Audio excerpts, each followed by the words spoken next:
All right, what's happening, everybody? It's me, Robert Phoenix, and we are back on the case. When I say we, I mean we. Look who's here, the wee one, little Miss Peaches. She's been absolutely frothing at the mouth to be back on the Astro Weather and take her place. That's right, you need to take your place as the Astro Weather Cat. So, hey, it's a brand new year. It is a brand new year. How's everybody doing out there? It's been a while, hasn't it? I think the last shows we did were right around the 23rd. So long break in between.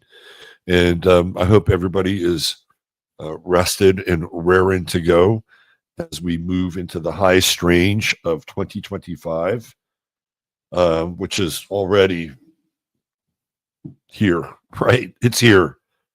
It's like, you know, the meme 2025 is the year, right? And 2024 was the year, and 2025 is like hold my beer, right? Like that's where we are. And it is going to be a crazy fucking year. Okay, I think we all know that.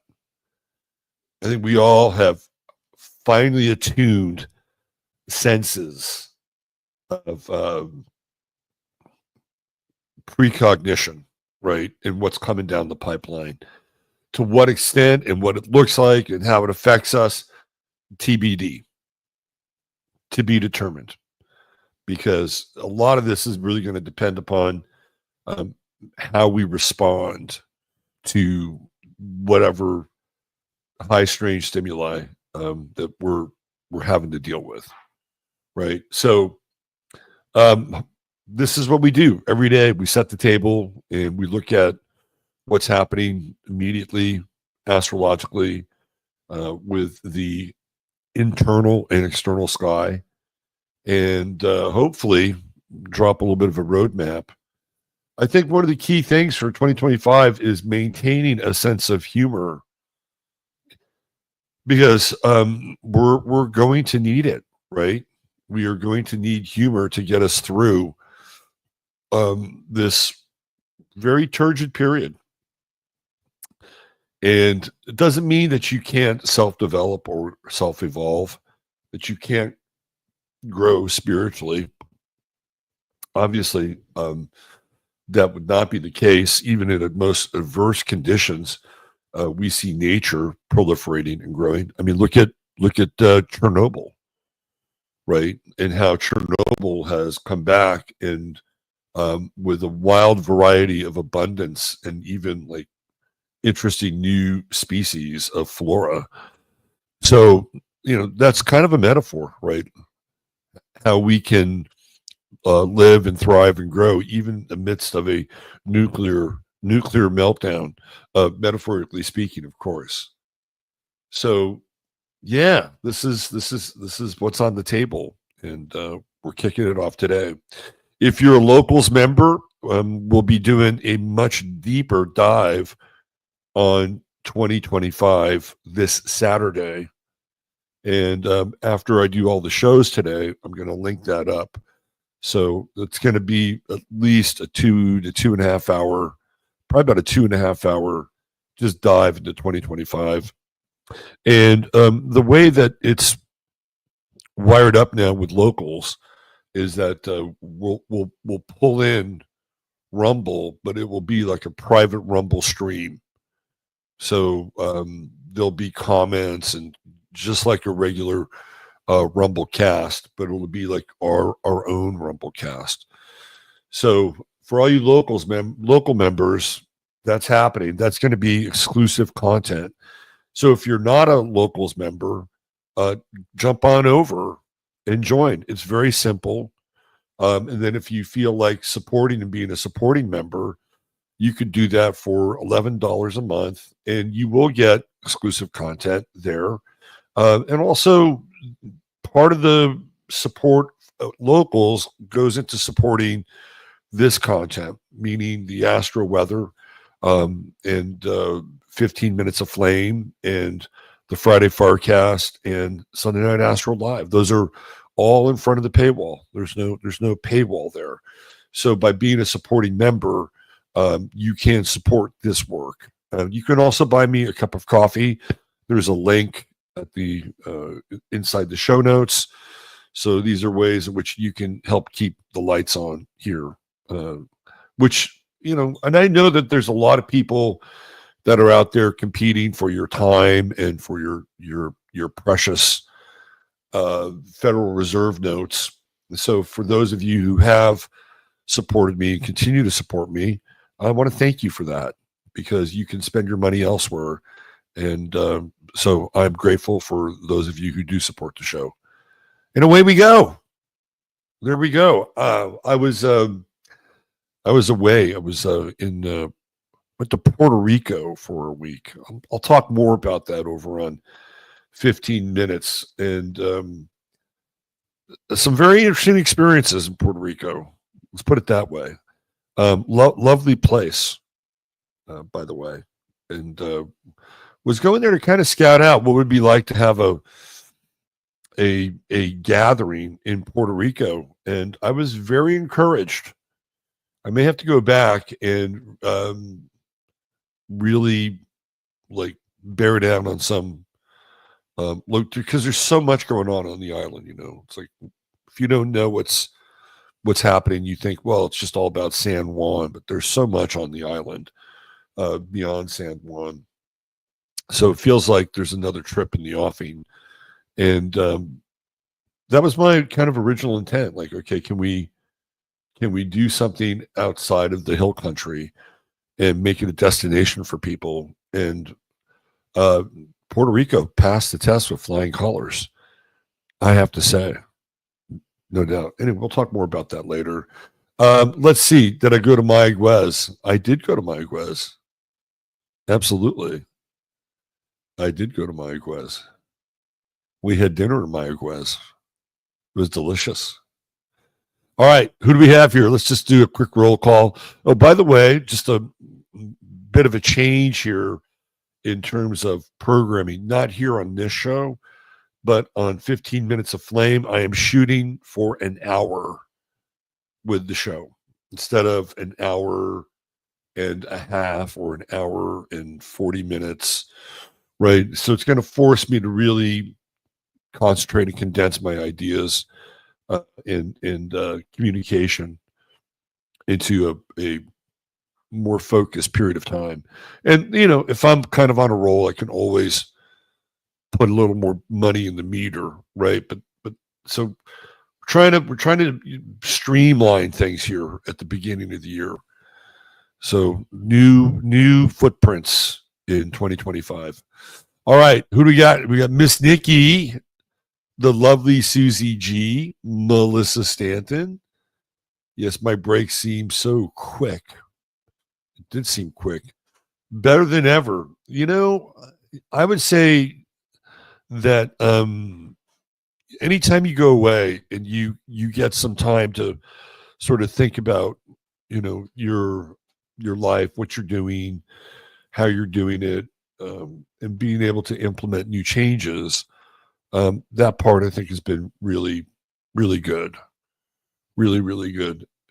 And, you know, doing this pretty much every day, you know, it takes a toll, particularly on my body, because I go from this into, you know, doing sessions and readings with people, and like it's just really impacted, like, you know, the physical frame. And that's something I really got in touch with when I was in Puerto Rico.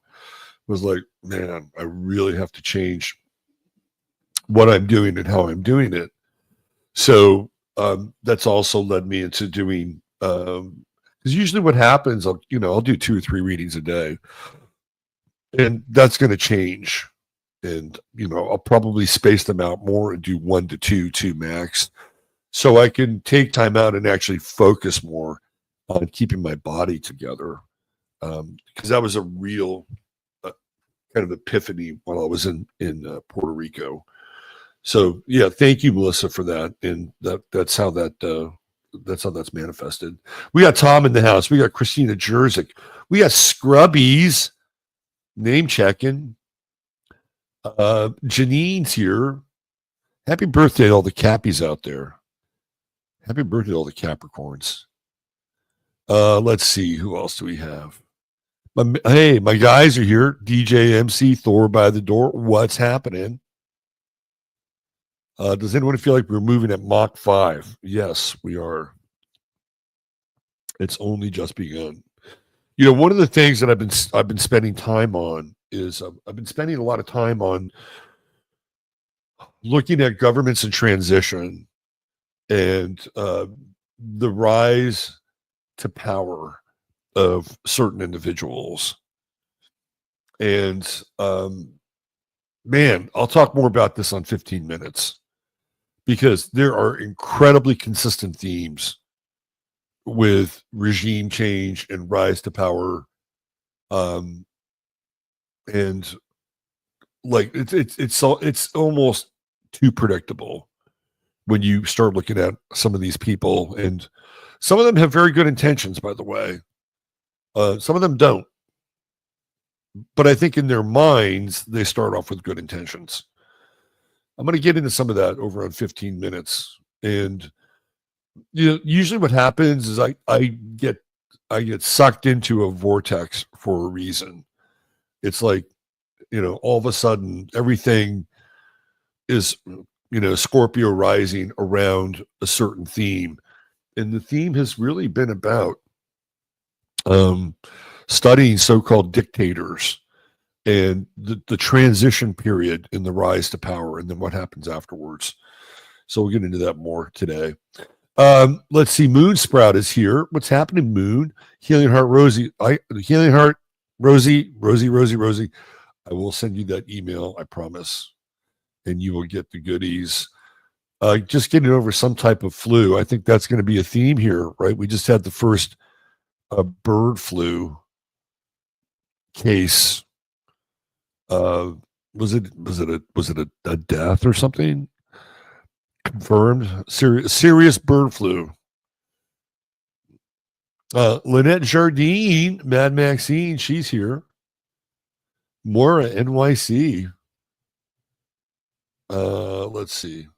I mean, so I tell myself to slow down, but my self-reply, it ain't happening. So I had a cup of coffee. I'm going to put that up there, Janine. Look at him. I think a lot of us can relate to that. Atlantis Rising is here. Mr. Gray No More. Big Dave Sullivan. Christine Mose. Fancy meeting you back. Bill Smith.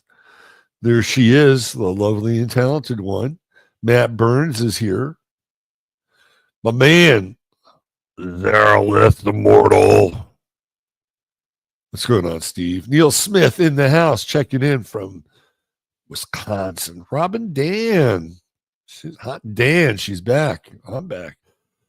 Kelly B's here. Shirley Loshava. Lena Winkler. Boy, we got a packed house. Roxy Muse 05. Happy back. Better than ever. Peachy. A great start to the weather show. Absolutely. Maceo Gabbard. Josie's Jazzy Junk. Let's see. Excited thought we were rumbling this in 25. Yes. Ralph Winter's in the house. Lyndon calling. Hey, Ralph. Leanne Otts. Glad to be back, Leanne. Sorsha, my McMahon. Yes. Catherine Faulkner. Boy, we got a great Sigurd, hold my pint of schizo doom paste. Wow, we are in it, aren't we? Maya Rose, Katie Cat, we're all here. We're all here. All right, let's get into the weather.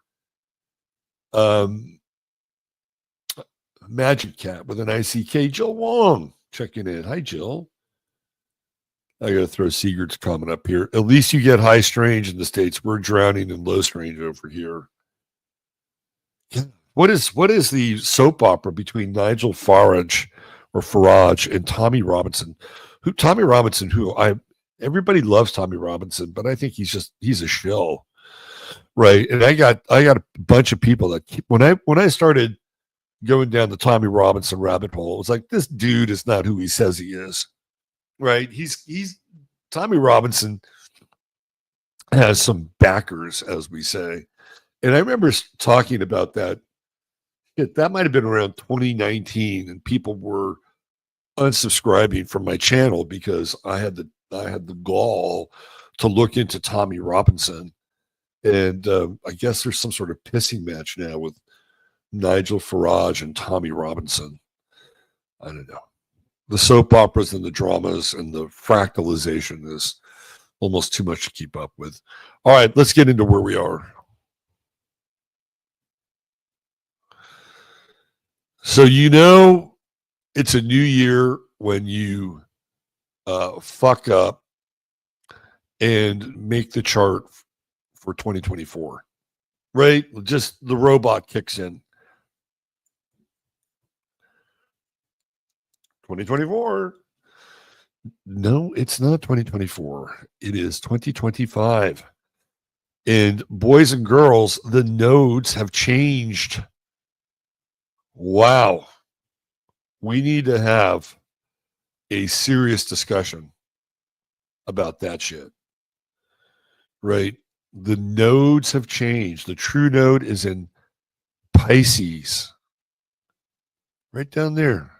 0. What a fascinating click of the astrological and calendrical tumbler with the true node in Pisces. South node in Virgo. Right? So what does that mean?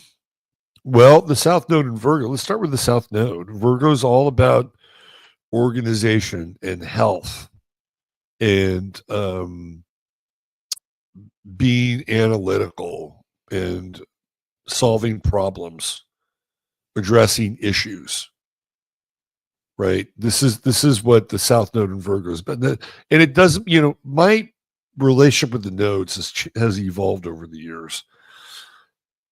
And for a long period of time, it was predicated on my initial experience with the nodes, which came through this very interesting and eccentric French astrologer named Louis Toury. Some of you might be familiar with him. He was on Art Bell quite a bit. I used to do these psychic fairs, and in many cases, he would be next to me. This is back when I was doing tarot reading. And he used to do these readings that were based on Nostradamus. He was the incarnation of Nostradamus. And what he would do, it was fascinating. He would get an astrological wheel, right? And he would look up your birthday in the ephemeris. And the wheel was blank. He had all these copies of the wheel, and he would put your true node right on the ascendant. So that would mean, since my true node is in Virgo, I would be a Virgo rising, and then he would look at where all the planets were, right? And he would put those planets in the houses accordingly. So he was not using a traditional system to, when I say system, he wasn't using like a program to understand like what was going on with your chart. It was all based on, and it was very economical, I have to say, right? And it's like, and he said, well, this is how Nostradamus did it. And this is how Nostradamus did these charts.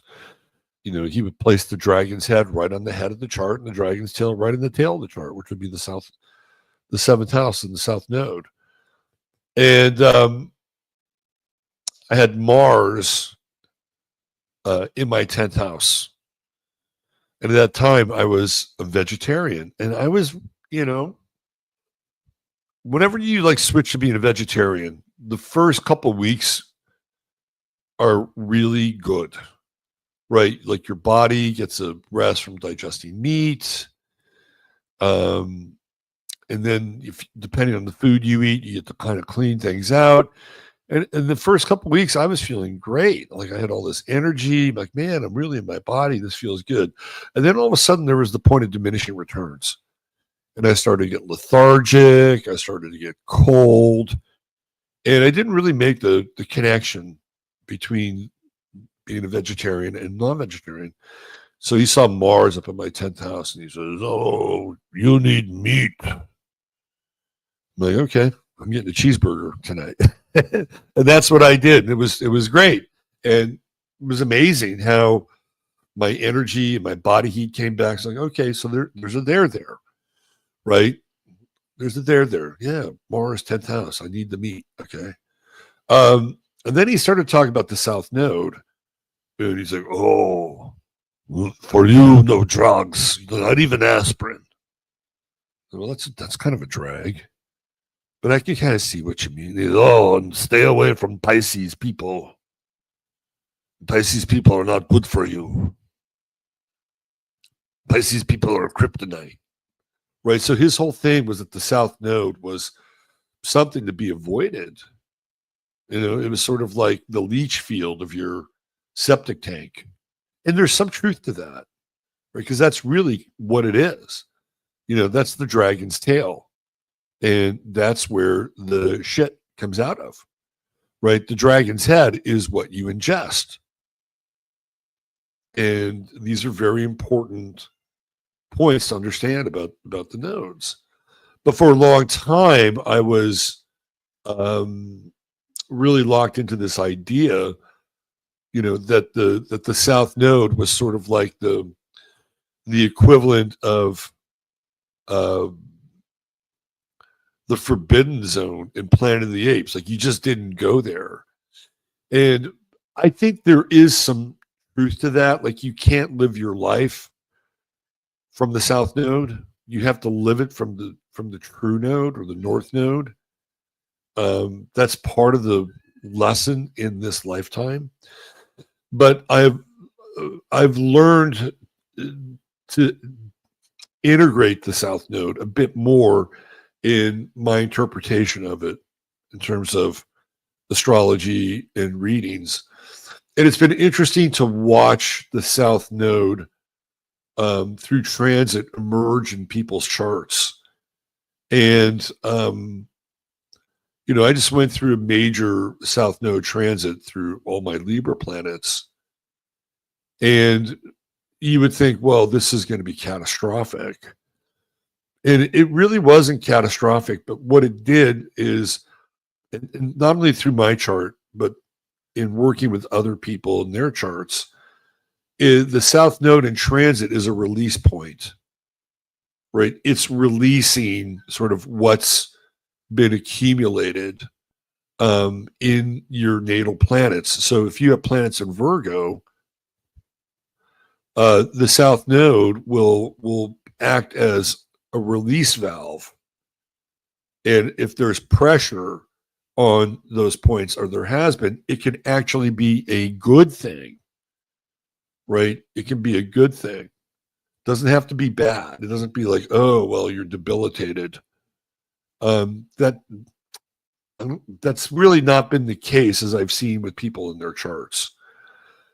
A lot of this for me with astrology is real-time lab experimentation, right? Like, I'm getting literally real-time feedback on these transits with people. So the South Node in Virgo, just in general, is a reminder. We're going to have Robert F. Kennedy. Looks like he's going to come in and be the head of all these different groups, right, that are going to be related to health. So this South Node in Virgo is kind of a reminder in a lot of ways of, in this country, how far we've fallen from having a healthy diet, or a healthy set of food stocks to even draw from, right? So it's kind of like, oh yeah, we're fat, we're out of shape, we're hypoglycemic, and the South Node is here to remind us about that. It's like, get it together, right? It's a vulnerable part of the chart in a lot of ways, that South Node. So for the United States has in the natal chart has Virgo on the midheaven. It has Neptune almost conjunct the midheaven in Virgo. So this is going to be an interesting transit for the United States, again, health-wise, right? Now, the true node in Pisces is sort of where, the blood is rushing to the head.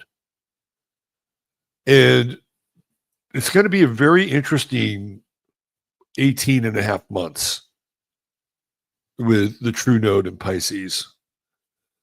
Because the idea here, and this is kind of what I've been thinking about, just in terms of, where we are here in this country and the world. And what I'm seeing is just a continuation of what I would call the process of fractalization. And the fractalization really began in earnest in 2017, when we had the first great American eclipse. And it started in Oregon and it ended in Florida. And what it did is it cut the country right in two. Right? This is just the United States. And I know there are people from other parts of the world, but just stay with me on this. And you could just see the effects of that very early on.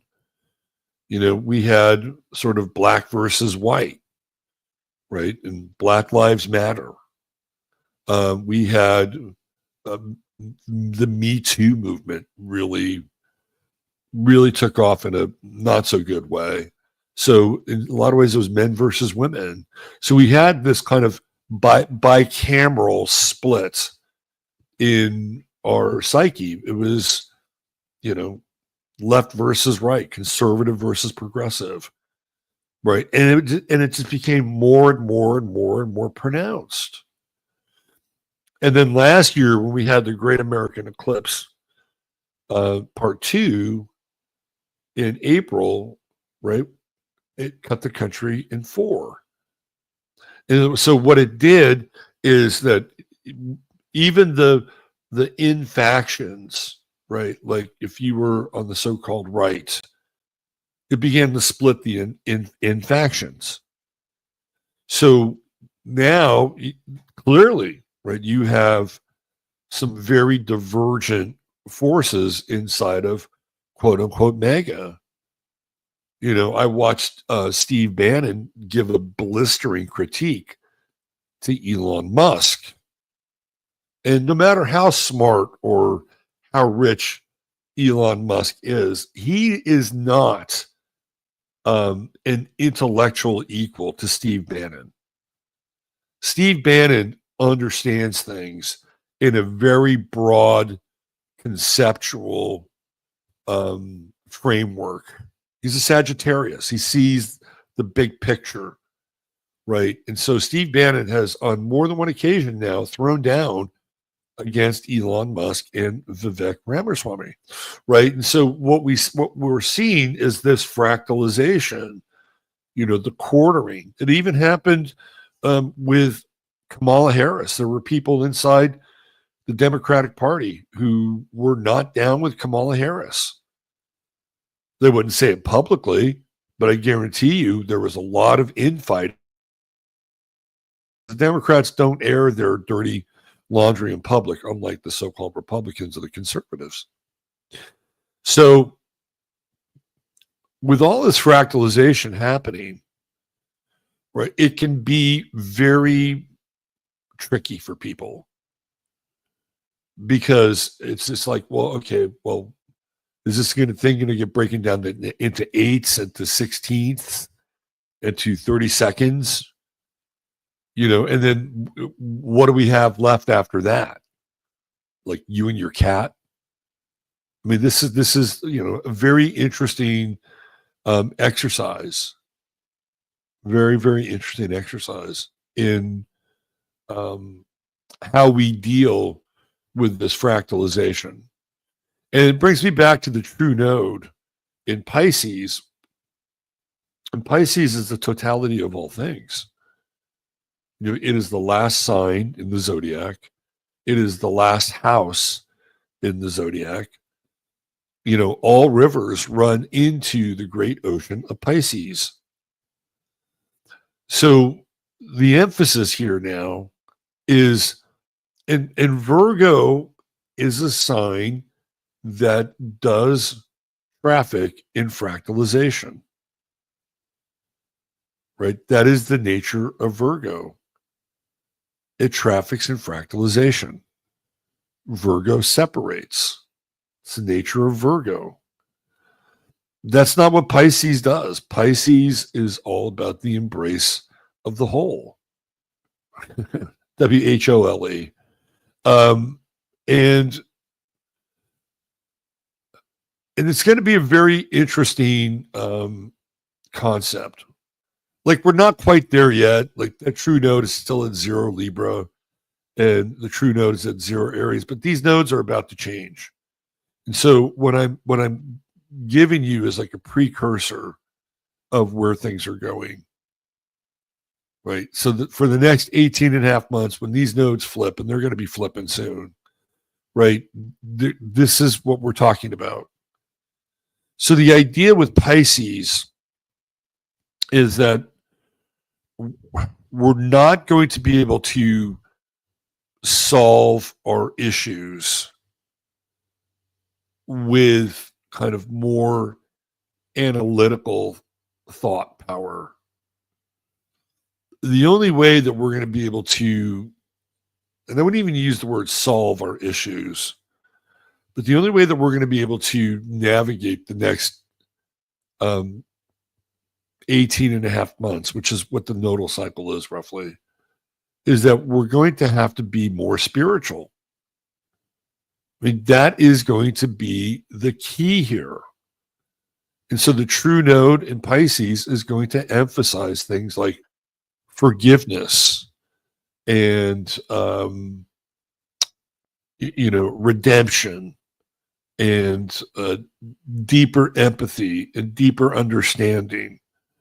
And, while we're going through this process of fractalization, the true node in Pisces is taking us in a different direction, right? Because fractalization is really reductive. It just reduces us into some kind of binary position. And even though there's some dualism related to Pisces, Pisces is not really a binary sign, right? I mean, yeah, you do get extreme versions of heaven and hell with Pisces, right? You get the top of the elevator and the bottom of the elevator, but it's not like Gemini. Gemini is a very dualistic sign. Virgo is a very dualistic sign. When you look at the whole idea of like heaven and hell with Pisces, they're part of the same whole, right? They're just different destination points or different perspectives on sort of the spiritual plane. So this is going to be, and as somebody who creates content, I've been thinking about this too.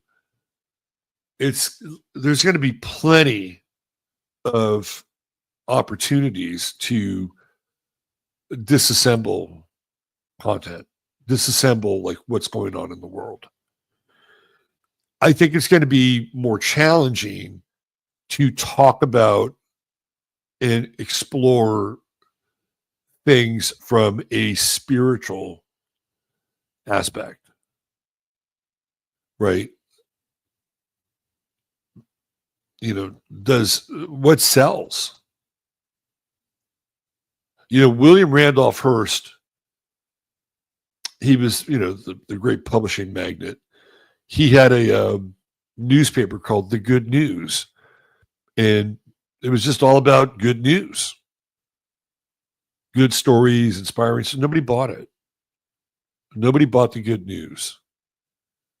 People seem to gravitate towards tragedy, major or minor, right?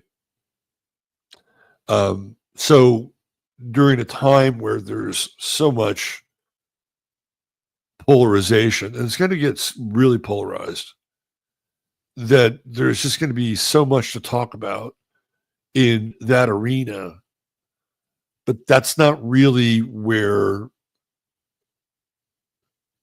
sort of the river of life is leading us. The river of life is leading us into a greater connection with the Godhead. And sometimes that's not always easy to talk about. And sometimes people don't really want to hear it. Like, we have really evolved, and this is globally, by the way, not just here, into a grievance-based society. Everybody's got a beef. Everybody has a beef. And there's a lot more meat on those bones versus, well, I have to understand, or at least begin to move myself in a direction where I may not know all the answers. Because in a grievance-based society, everybody knows what the answer is theoretically. Well, if I just had more of this, I'd be better off.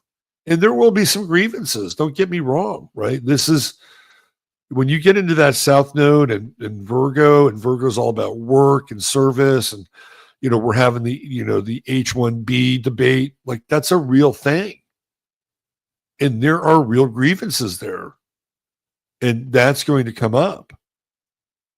And so is the true node in Pisces just saying, well, just forget about it, let it go. We're all children of God. They deserve a chance. It's interesting. I was, again, in my sort of exploration of tyrants, I was looking at, beginning to look at the life and reign of Idi Amin in Uganda. And one of the things that Idi Amin did is he expelled all the Indians. And the Indians were sent there by the British, because the British wanted to colonize Uganda. And it's like, well, we don't have the numbers, but since India is under the crown, yeah, we'll just send some Indians to Uganda. And, Uganda is part of our little colonial network.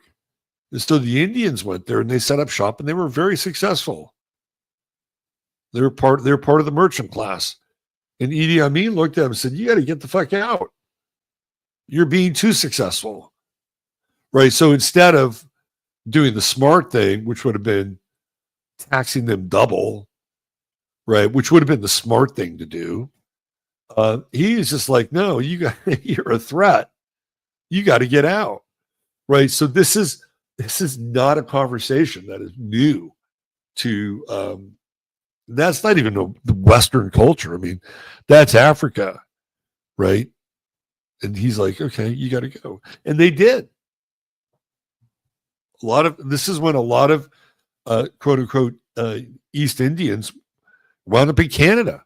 England relocated a lot of East Indians and they brought them to Canada. Right? Toronto took a bunch of East Indians from Uganda. So it's going to be interesting to be in this dance with the South Node and it being in Virgo and dealing with sort of the analytical breakdown of things, and the true node in Pisces, which is kind of forgive, surrender, let go. It's going to be a very interesting time. Very, very, and I don't think the two are mutually exclusive, right? So we're going to be really working on our analytical muscles and also understanding that even though we may know what the dilemma is, or we may know what the problem is, the ability to solve that problem may not be as readily accessible as we'd like it to be. And so then you're into that true node in Pisces, and it's like, well, I'll do the best I can, and then I'll aspire towards some higher understanding or realization and have faith that this thing's going to get worked out. And I think that's going to be the theme here with these nodes about to shift. Right now, that true node's in Aries, So it doesn't get more Aries than today. So we're into the realm of forcefulness, the application of will, and the today would be, just in terms of big picture, today's a big war day. Today's a day of conflict and conflagration. We got the Mercury and Sag right there on the galactic center, and it's squaring the true node. And this is like, these are words and language that lead to greater conflict. And, there may be truth in what is being said, right? There may be truth in that, but get ready, because, that's where conflict abides. People may not like what you have to say. You can't brush it over. It is what it is, right? Let's take a look at Mars. We got Mars retrograde, and it just went into Cancer. And man, I could feel that yesterday. I could feel that Mars shift. It was like, whoa, the world is feeling different today. And it was alternating. My experience with the world yesterday, it was alternating between benevolent and hostile. It was a very strange experience yesterday. Like, I got my hair cut yesterday, and the person that cut my hair is great. And so to me, that was really benevolent.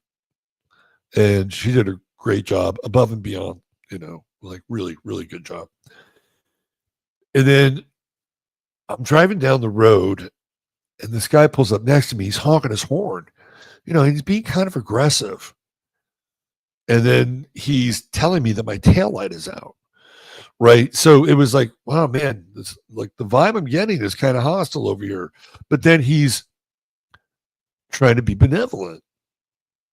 Right. And it's like, it was odd. And then I went to go drop some packages off at the UPS store, which was completely nuts. And I went in there and I saw somebody left a package, sort of on this table. And I'm like, what the fuck do I know? I'm like, maybe somebody left it. And I thought, I'll be helpful. I'll tell the woman at the counter, hey, somebody left a package over there. And she's like, yeah, what do you want me to do about it? I'm like, I'm just telling you. People leave packages around here all the time. What am I supposed to do? Get up and go over there and get it? I mean, literally, like, that was the vibe, right? And it was this alternation between being hostile and helpful. Weird, really weird. And I think that's what we're going to expect here with this Mars retrograde, the alternation between being hostile and helpful. And today, that Mercury is right there in conjunct with Mars. It was there yesterday as well. So again, it's sort of like you communicate something, and how is it going to be received by the other person? Probably not that great. Mercury squaring Neptune. Again, how is truth going to be perceived? So if you're in this place now, right, where it's like, well, shit, if I say something and all of a sudden it's going to stir up a hornet's nest, well, maybe I shouldn't say anything. Well, that would not be the right path either, because a Mercury Neptune square is almost demanding that you speak the truth, right? So there's a lot more here today. We're just getting back into it. Some of these aspects will be here tomorrow. I just wanted to talk about the nodes that are about to flip. Moon is in Aries. And again, we got another square going on. There's a lot of tension. There's a lot of tension in the air today. A lot of be safe out there driving. Be safe out. I watched this video the other day, and it was a group of people in a car that did a lane change, and they slammed on their brakes, and the person behind them had a dash cam and didn't hit the car in front of them. So the car in front of them put their car in reverse and slammed into them. Right. And it's a scam. It's an insurance scam. And be careful out there driving, whether it's ICE, whether it's people with road rage, right? There's a lot of tension in the air today. A lot of tension. We got a sun-moon square. Doesn't mean there's some interesting things going on. Look, we're going to use real quick here. We're going to use Mercury as the focal point for today's chart. So you're going to have to be truthful today, even if the results of your truthfulness may not necessarily result in the outcome that you want. We'll get into more of the Mars retrograde tomorrow, and that'll be a deeper dive. Okay, let's do the star of the day.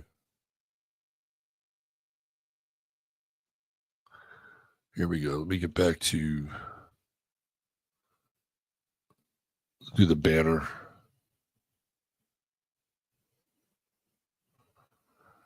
All right. So today's True Hemp Science star of the day is Nicolas Cage. How about that?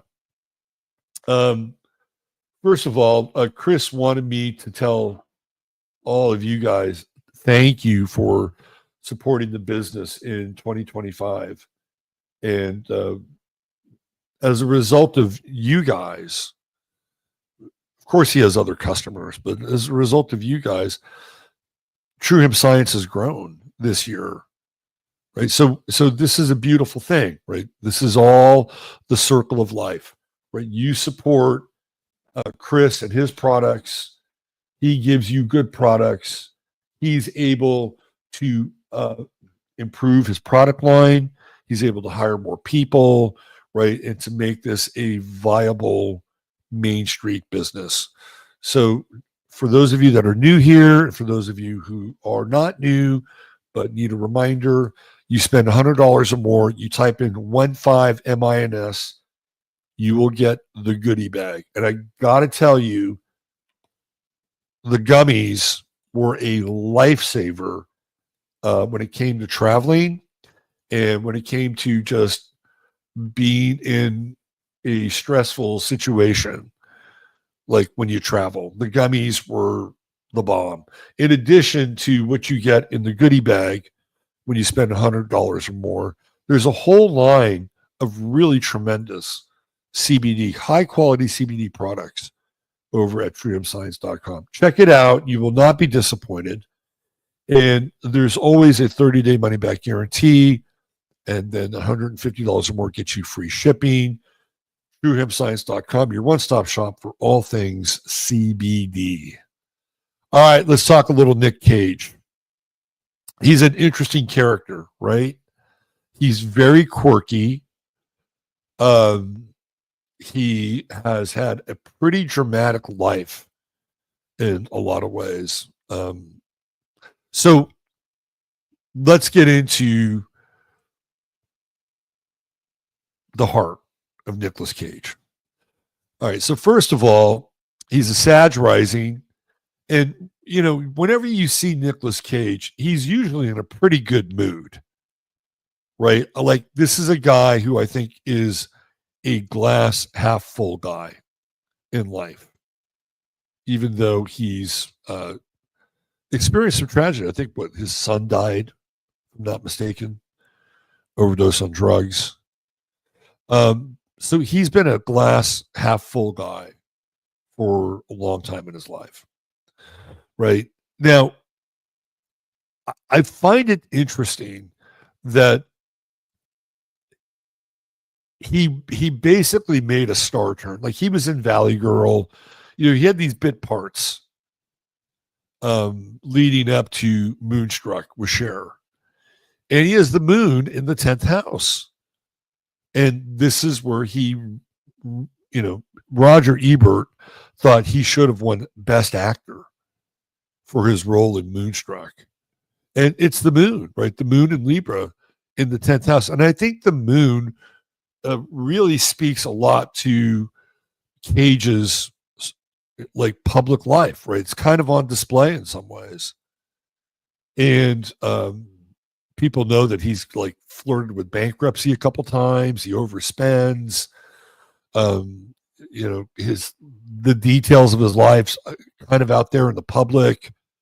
With the moon, his professional life is very lunar in terms of the roles that he takes with movies, and I'll get into that in a minute, right? But I just found it interesting that, and it's not just Moonstruck and the symbol of the moon, but it's also that the moon's in Libra, and it's about a relationship with him and Cher, who's the co-star of that movie, right? So it's very Libran, and one of the things that Cage does is he alternates between action movies and sort of, there are three types of movies Nick Cage is in. There's action movies, there's relationship-based movies, and then there's quirky movies, right? And he'll dabble in the sci-fi thing a little bit, but it's really action, relationship, and quirky. And his relationship movies, they do okay, right? Like Leaving Las Vegas is a relationship movie. Now, yes, he drinks his way into oblivion, but it's a relationship movie along with his self-destruction. And that's one of his other famous roles, right? Probably that and Moonstruck. But it's the action movies that make the most money for Nicolas Cage. And he's got Sun-Mars conjunction, right? So that's action-oriented, and it's in the first house. So whether it's The Rock, right, or Air Con, or Face Off, right, these are the movies where Nicolas Cage has made a lot of money. Like if Nicolas Cage just wanted to do action movies, and not all of his action movies do well. Some of them don't do that well.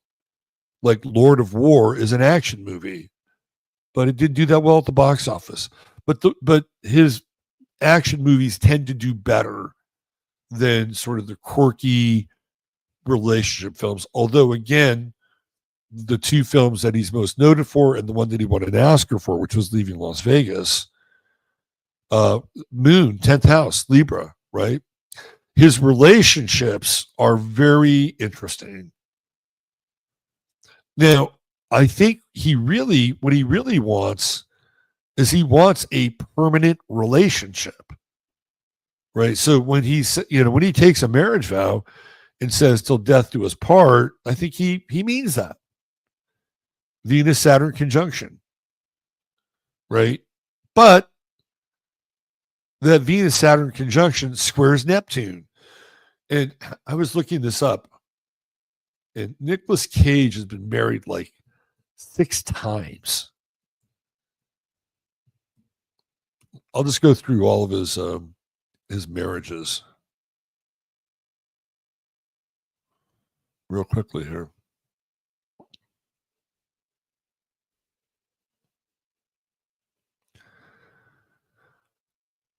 So he married Patricia Arquette, first wife, married her, and they were together for 6 years. Then he married Lisa Marie Presley, 2 years. I'm going to come back to her. Married Alice Kim. So he was with Lisa Marie Presley from 2002 to 2004. Married Alice Kim, and he was with her for 2 years. Then he married Erica Koike married in 2019, annulled 2019. So he was in the 2-year cycle. That didn't even make 2 years. And then he married Rico Shibata in 2021.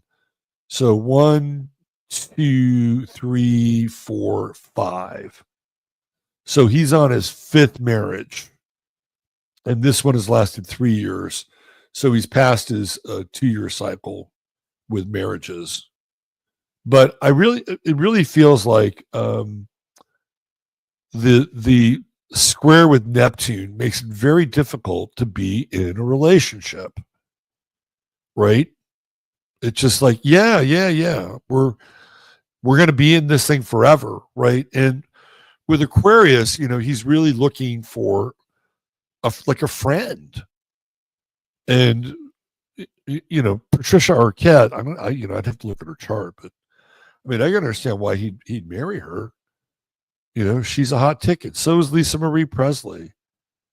I don't know about these other women. I haven't really looked at them. I also find it fascinating that he's born one day away from Elvis, January 8th, and he marries Elvis's daughter. And you know that he's got an Elvis fetish, right? He's got an Elvis fetish as well. But none of these marriages have really worked out long term for him. And I would say if he could find somebody around his sun, whether it's their sun or Venus, he'd have a much better shot. He's got this Jupiter in the 4th house. And I don't know if you know much about his domestic life. He is like a freak collector. He has a ton of memorabilia.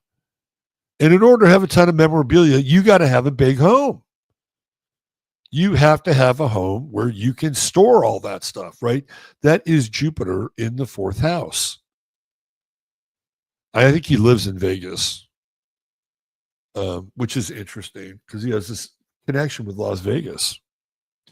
Pluto, Uranus up here in the 9th, Pluto trine his sun, Pluto trine Mars. He's intense, right? Nicolas Cage is intense. Even when he's goofy, he's intense.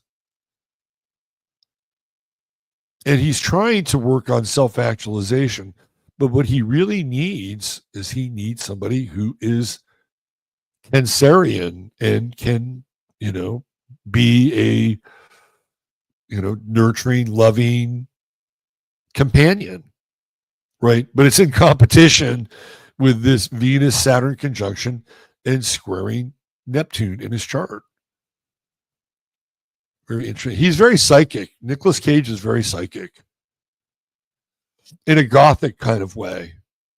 Isn't he in the new Nosferatu? He's got some kind of connection with the new Nosferatu. He's got a connection with vampires too, right? He did that movie Kiss with a Vampire, which initially a lot of people critically panned, but it's become this, weird sort of cult film because he's quirky. Nicolas Cage is quirky. And you get quirky with Chiron in the 3rd house. Interesting character for sure. So there you go. There's your True Hemp Science star of the day, one Nick Cage. All right, I'm going to scoot on out of here, and we'll be back tomorrow. And I hope you enjoyed today's reunion. Reunited, and it feels so good. All right, Chattaria, you're the best. Love you. Mods, thank you. Hit the like, subscribe if you enjoy the content. And meet me over on 15 minutes. Links are in the description of today's show. Buy me a cup of coffee. It's cold here. I could use a cup of coffee. And that's about it. Treat each other well. God bless. Bye for now.